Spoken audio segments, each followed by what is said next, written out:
So you probably saw in the last year, since especially COVID, that the inflation rates went through the roof. Even the US dollar and euros had over like 7% inflation per year, which is not good.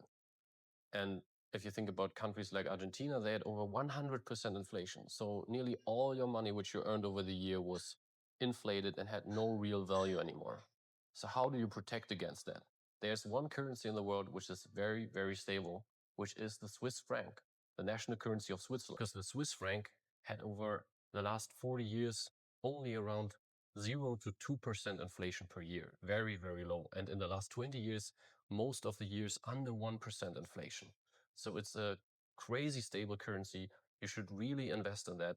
And we will tell you today how to do that, because we offer you a very new product, which is combining the best of the stability of the traditional Swiss franc and cryptocurrencies. You probably know stablecoins like Tether, like they give you the opportunity to invest in US dollars through a crypto wallet. So you can buy Bitcoin, but you also can have US dollars in the crypto space, which is great. But as I said, like the inflation in the last years also in the US dollar was very bad. So we want to give you the opportunity to also put your crypto money into the Swiss franc with SwissCoin. And why it is so important to hold it in crypto is that governments more and more get into the policy of establishing capital controls in an area of high inflation. They also shut down banks. They control the exchange rates. So you need your money out of the banking system and out of those systems that the government can control.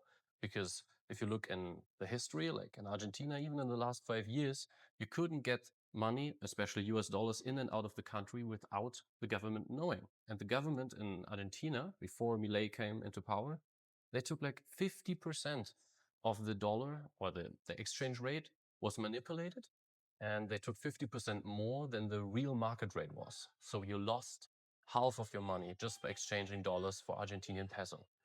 And a lot of countries today have deficits, and a lot of countries today have problems with financing their households. And this will be financed by the common man. It won't be financed by the rich. They already have bank accounts in Switzerland, in Liechtenstein, on the Bahamas. They are safe. You are the one that has to pay that. And we want to give you an opportunity to get around it, to have a good feeling that your money is safe, that you always, that is always available for you. You always have a digital access to it, and you are the only one controlling it. So check it out. Go to swisscoin.me and save your first Swiss francs.